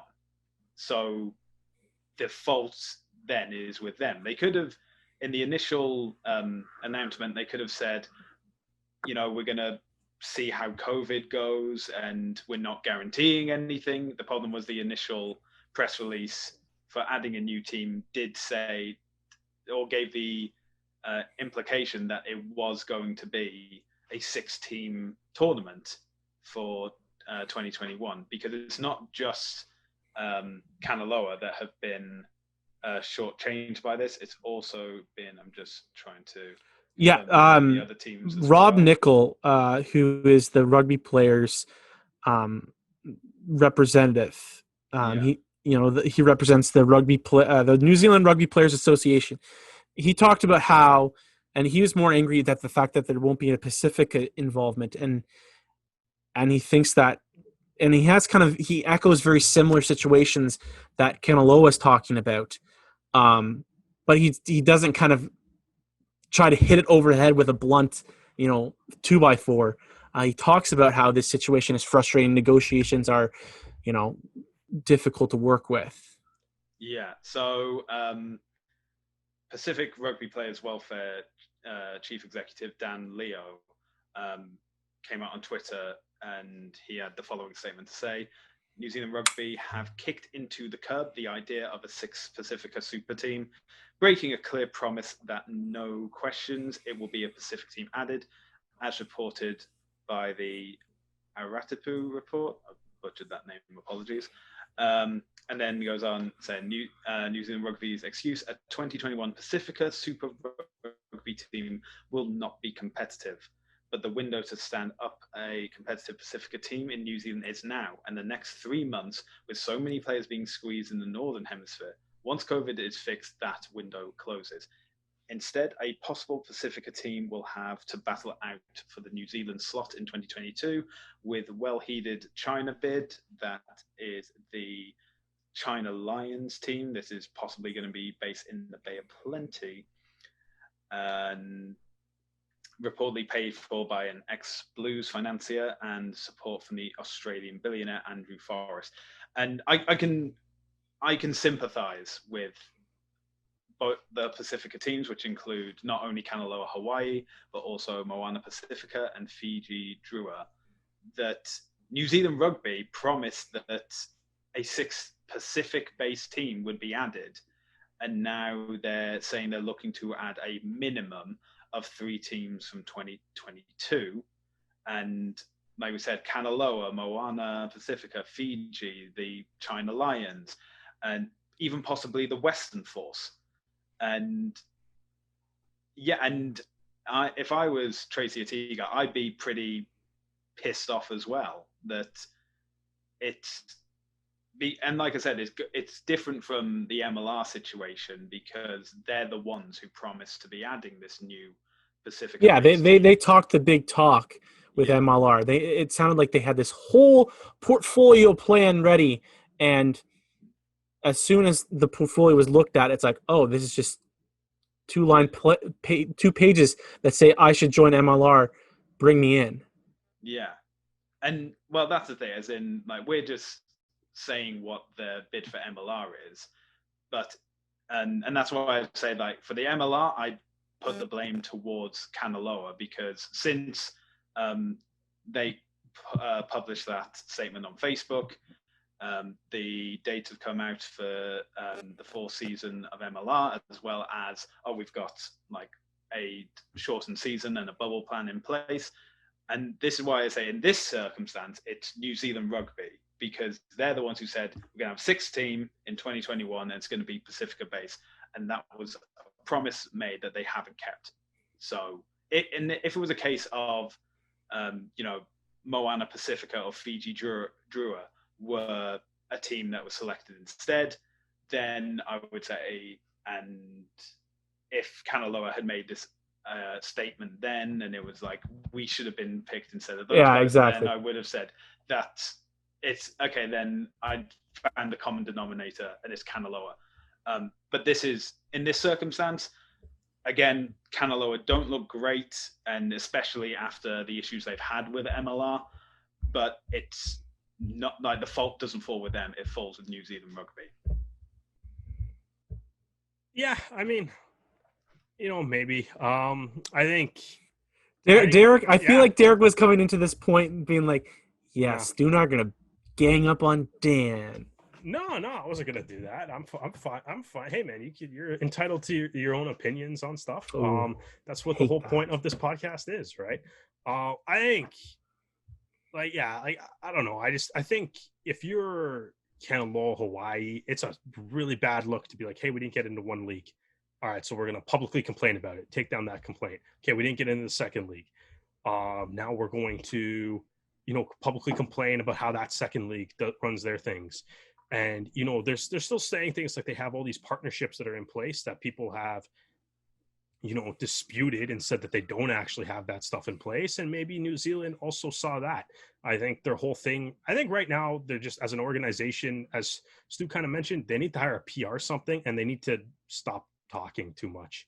I think the MLR bid kind of came out because they were talking too much. And I feel like the New Zealand thing is also kind of coming out because they're talking a little too much. And then when the things don't go their way, they start talking even more, which should be which shouldn't be your reaction. That's the time to kind of stop and maybe Right. kind of regroup. And honestly, I feel like maybe Stu does have a point with, hey, we were promised, a Pacific Islands team.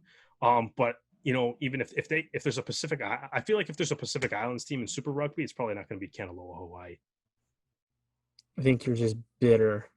I want to just be like, no, Derek, you're wrong. But and again, like we don't know, and here's the problem: is we don't have a roster.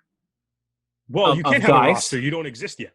Yeah, like you we don't know. Team. You don't exist yet. I mean, but they can do tours and stuff, like even without being on it. Like we don't know what they're working with, and like again, part of their problem is like what comes first, the chicken or the professional rugby player. Though, are you going to sign with a team that's not in a league? Like if you're an MLR quality player, you could be like sign with Kanaloa, or you're going to sign with an actual MLR team. If they don't make it to MLR, there's a chance that they'd be willing to pay for me to go tour and play Pacific Island teams, and I'd be down. There's a chance, though. There's a chance. There's a chance. MLR's happening. If it doesn't happen, then I come back to the U.S. and I sign halfway through the season when there's injuries.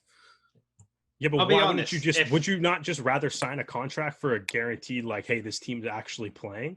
Yeah, but it's like living in Hawaii, though. Like I would love to live in Hawaii. Living in Hawaii is tough if you're not getting paid because your team doesn't exist, though. And I leave. I buy a ticket out of there and I go sign with another MLR team. If I'm as good as you claim, I am, I will find a spot somewhere. Yeah, but maybe they don't want you because you already refused them now. Now you're in a tough spot. You know what, Derek? My agent will decide. Yeah, you're just putting up walls everywhere just so I can never get my shot, and that's not shifting fair. the goalposts. Yeah, exactly. Well, that's the whole thing. You were talking too much, and now nobody wants you either. Oh boy. Well, now he's eggs all over my face. My career as a professional rugby player is over. It's going downhill. Ever since Johnny Sheridan and Humber beat you guys, then it's just been. I did not play. I don't think I should make this clear. I was not playing in these games. I was cut. There you go. After training camp. Oh, that's why you're bitter because you got cut. Oh no. I knew very well I was going in. I was not making that team. There's no way I was making that team. I did not work hard enough. That's another story. You didn't work hard enough, and neither has Kanaloa, Hawaii. There you go. That's fair. Listen, there's a lot of things, right, that we just don't know, and I think it's just important for us to talk about it because you're just seeing a lot of people like Derek that are just angry at Kanaloa, and it's just we just need to be happy about rugby. No, but you know what? That's we don't know, and it's a situation between what comes first, the chicken or the egg. They're talking about, Tracy and Tiga is talking about, oh well, we need them to sign that licensing agreement so our sponsors will sign on, and our backers can all give us the okay and hand us the check, and it's like. Sounds like you don't have sponsors. Well, we kind of need you to have those sponsors, have those backers, so we can have you come in. Yeah. And it's the standoff, and when you have an 8-day period to join a league, which again, I think that part is that sound. I don't know. That sounds ridiculous, but it almost sounds too ridiculous. But you got to look at everything else that New Zealand rugby has been doing, and be like, okay, that kind of makes sense. Think about their relationship with every other rugby union right now, every other venture that they've been trying to do right now, and it's all been kind of tire fire relationship burning stuff. They've been arguing with Rugby Australia. They've they made some snide comments at the Springboks program after they stopped going to Super Rugby. They're just making pot shots at everyone because they're the top dog. So. I think that they're like, yeah, you want to join our league? Okay, you got 8 days to pitch it to us and have your stuff together. Let's go. Time's a ticking. We've got the Fijians and the Islanders behind you, ready to take your spot. So let's make this happen. Yeah, well, but we don't know. If that's the rules you got to play with, man, then that's the rules you got to play with. It's so I don't know. We need someone like Wales just to take them down a notch. Oh, I'd love it if they would. I'd love it. Well, guys, that's about all we have for tonight. The last thing we can turn this off now. Thank you. The last thing I want to bring up is our own lovely Derek Brissett was on the Rugby Rant podcast, and if you guys haven't heard it, it is fantastic. Ty and Rob do a fantastic job with keeping Derek in line, and a lot of really interesting discussions. about how MLR can grow.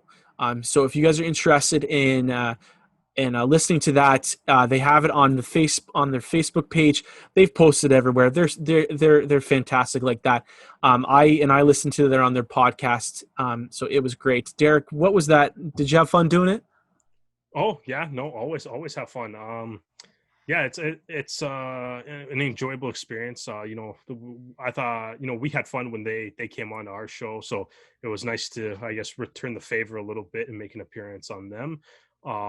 So yeah, no, it was a ton of fun. They're great dudes over there, and I always appreciate the opportunity to chat about rugby, especially rugby in North America. It's always a lot of fun. So yeah, feel free to go check that out on all of the Rugby Rants platforms. As for us, you can find us across social media, Facebook, Instagram, Twitter, whatever your favorite social media network is. It's at Rouge Rugby. Feel free to send us a message. Let us know what you thought of the latest episode. Let Dan know how wrong he is about Kanaloa. Let me know how right I am and how much you agree with me. It's not. Here's the thing. This is not just me. Man. Stu and I had very similar viewpoints. So I don't know why you're getting on my case when Stu made some amazing points. I still kind of like Stu though. So that's kind of the whole thing here. Anyone want to send me any geography tips of Canada? That'd be great. Yeah, that would be nice too. Let Stu know exactly what the provinces and stuff look like. Which cities are in which province? Yeah, send him one of those like grade school, like the things where you had to color in the different provinces and label them and stuff. Send him one of those over Twitter or something. That would be much accepted. If you are from Regina, feel free to yell at him. Feel free to do all that as well. So thanks everybody for listening.